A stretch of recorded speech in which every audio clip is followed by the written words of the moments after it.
Para sahabat Kang Eme dimanapun berada, selamat berjumpa lagi di channel Beginilah Caranya.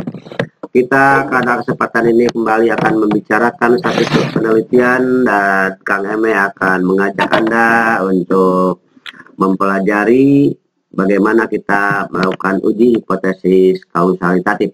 Jangan lupa subscribe dan like-nya ya. Oke, kita mulai saja. Apa itu hipotesis kausalitatif yang dimaksud?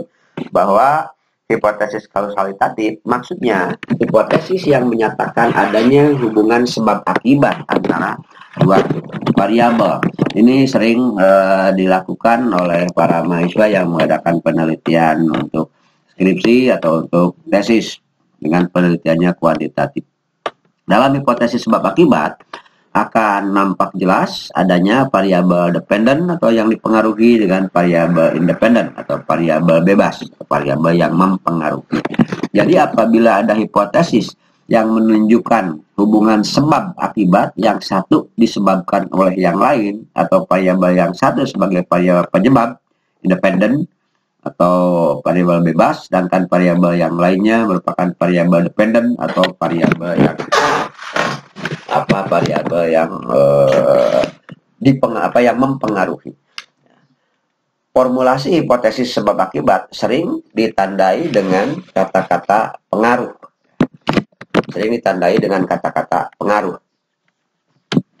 Ini banyak sekali dipergunakan oleh para peneliti kuantitatif. Misalnya saja bahwa panjang kawat penghantar berpengaruh terhadap besarnya hambatan listrik. Ini salah satu contoh sederhana hipotesis yang menunjukkan sebab akibat. Di sini panjang kawat merupakan satu faktor yang mempengaruhi hambatan listrik, akan diselidiki. Oke.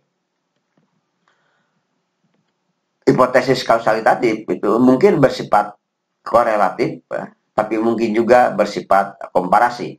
Artinya, hipotesis korelatif dan hipotesis komparatif kedua-duanya bisa muncul dan dipergunakan sebagai hipotesis kausalitatif. Jadi tidak selamanya bahwa kausalitatif itu pakai regresi linear, tidak demikian. Banyak yang salah paham seolah-olah kalau pengaruh itu pasti regresi atau pengaruh itu pakai korelasi. Tidak demikian. Mari kita luruskan pemahaman kita. Jika hipotesis menyatakan adanya pengaruh antara satu variabel terhadap variabel lain dari satu sampel subjek, maka hipotesis ini adalah hipotesis korelatif dan akan diujinya melalui regresi.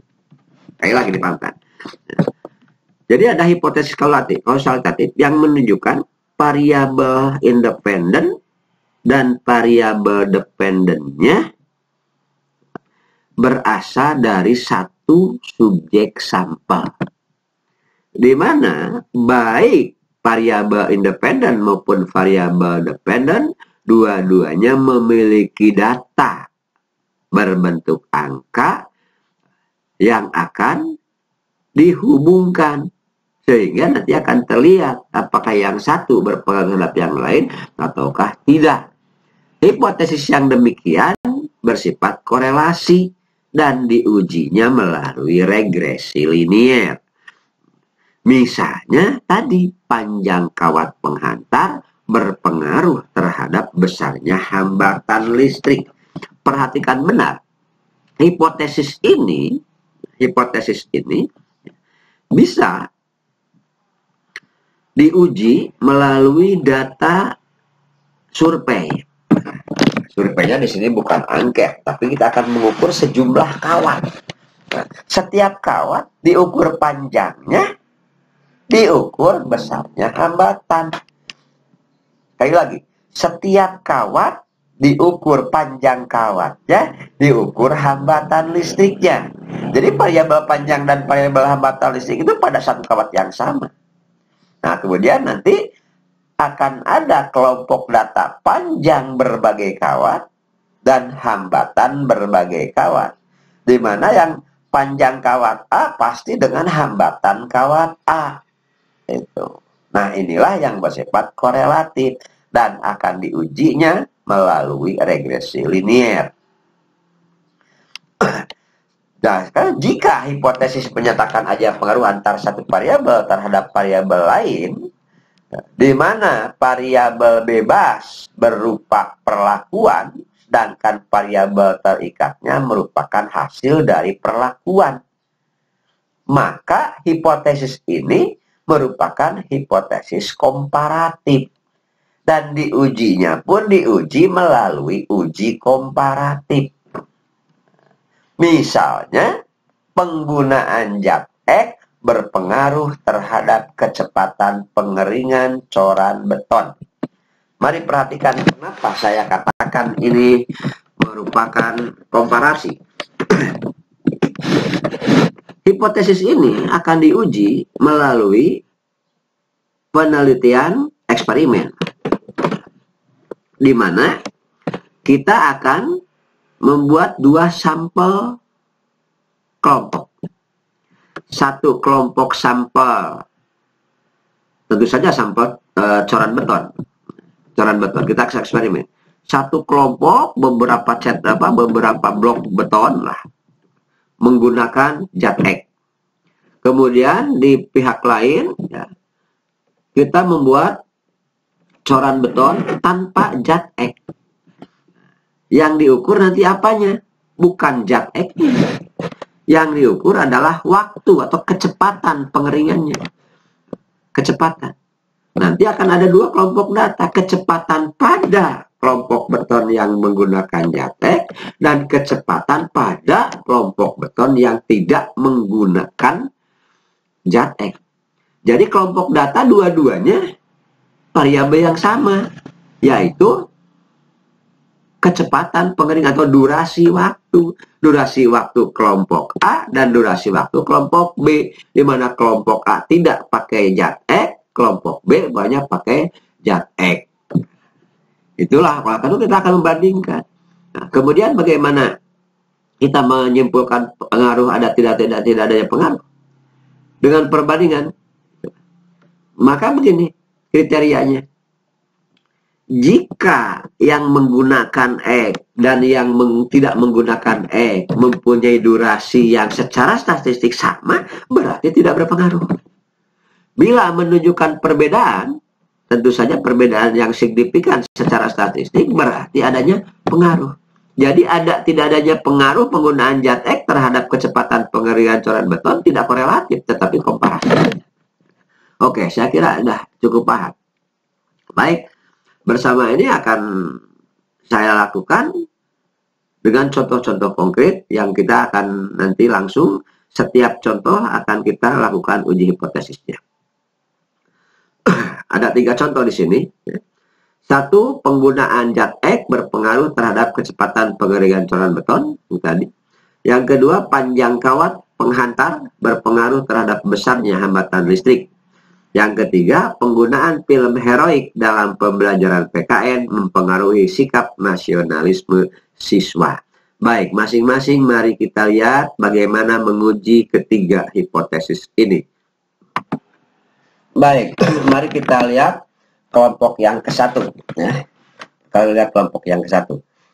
Mari kita lihat dulu, maksud saya bukan kelompok 1 ya, contoh 1. Penggunaan zat X berpengaruh terhadap kecepatan pengeringan coran beton. Hipotesis ini akan diuji melalui eksperimen. Tadi telah saya katakan, eksperimennya begini.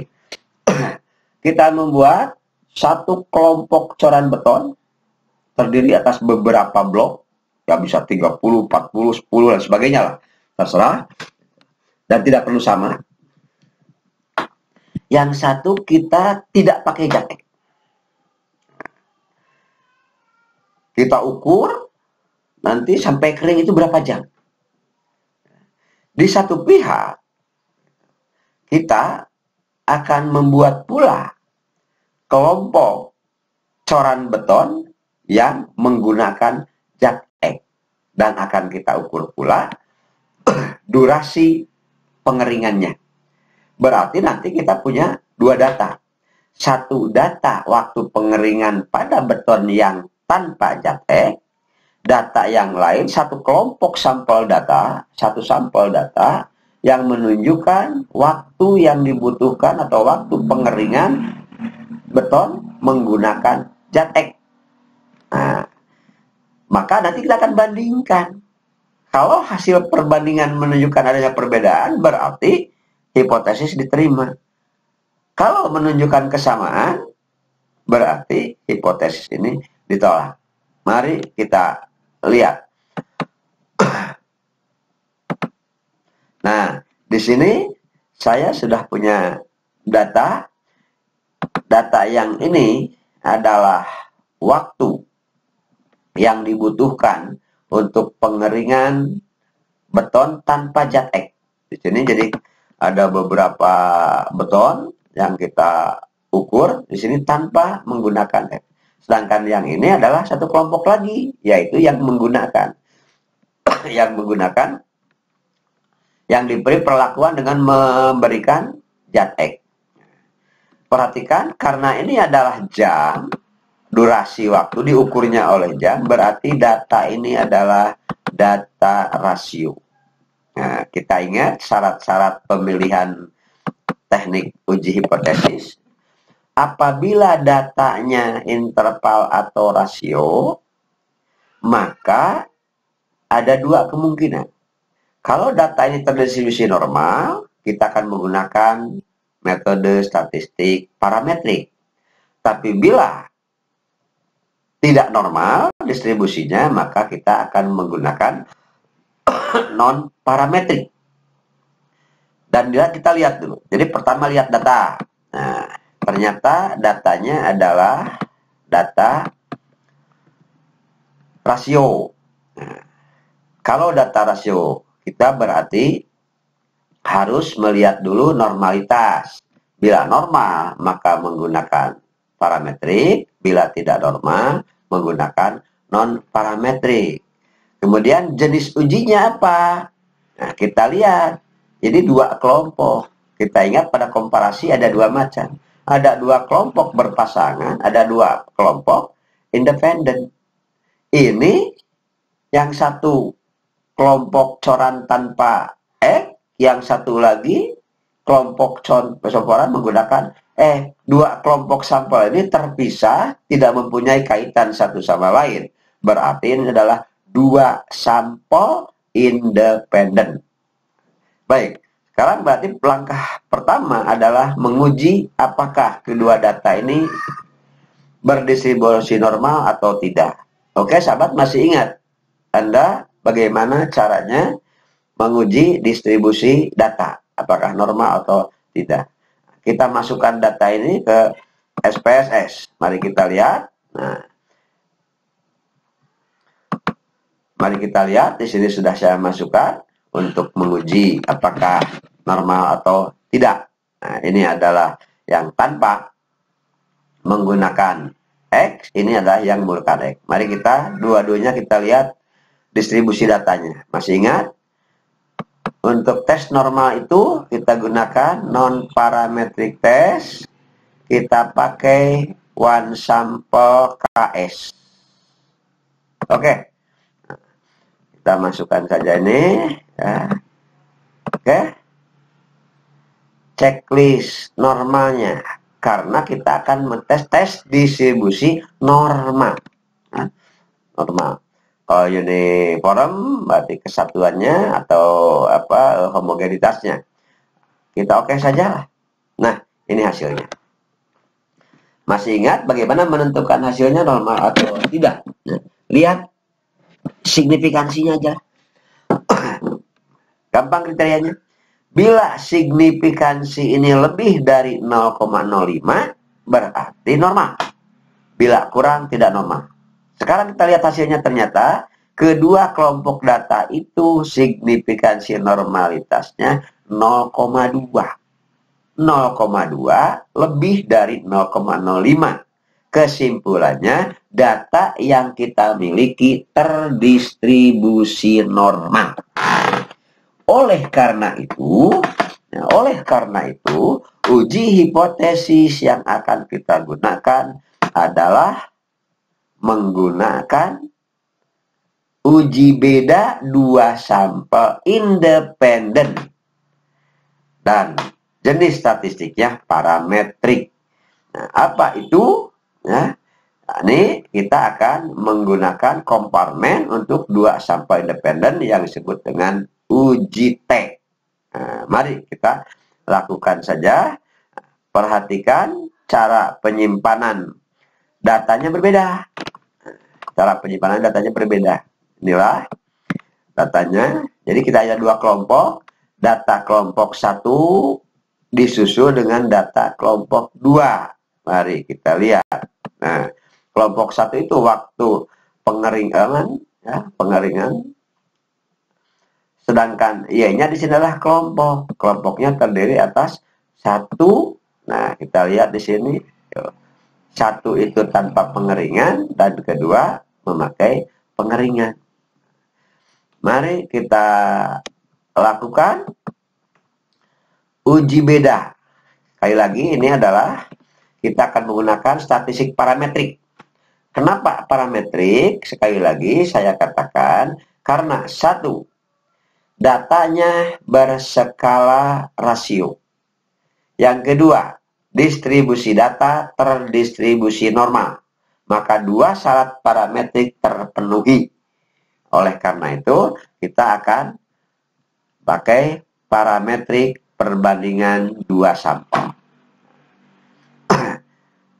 Lantas, perbandingan dua sampel itu ada dua macam. Ada independen, ada variant. Yang mana kita pakai? Yang independen atau yang variant? Independen. Kenapa kita pakai independen? Sebab dua kelompok sampel itu satu sama lain tidak berpasangan, tidak berhubungan. Oke. Di sini kita lihat waktu pengeringan baik kelompok 1 kelompok 2 sudah masuk ke sini, kemudian groupingnya. Kita lihat groupingnya, kita definisikan 1 2. Di mana tadi sudah kita definisikan bahwa kelompok 1 itu yang tanpa X dan kelompok 2-nya yang menggunakan X, ya. Oke, mari kita lihat saja.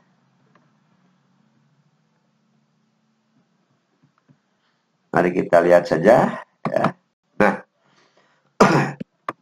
mari kita lihat. Ini hasilnya. Yang mana yang akan kita baca? Masih ingat dulu kan? Pertama kita lakukan dulu, ya. Apakah dua kelompok ini mempunyai kesamaan varian atau tidak? Lihat di mana? Lihat di Levene Test for Equality of Variance. F-nya, kita lihat signifikansinya. Ya. Signifikansinya di sini 0,308. Artinya apa? Bahwa kedua kelompok memiliki varian yang sama atau yang equal, ya. Berarti kita baca yang ini, ya. Lihat signifikansinya di sini 0,023. Apakah lebih kecil dari 0,05 atau lebih tinggi? Jelas lebih kecil. Apa artinya? Kriterianya begini. Jika signifikansinya lebih besar dari 0,05 berarti H0 diterima. Tapi bila lebih kecil dari 0,05 berarti H0 ditolak. Kalau H0 ditolak, perhatikan di sini, ini lebih kecil berarti H0 ditolak. Artinya H1 diterima. H1 itu apa? Yang tadi hipotesis penelitian.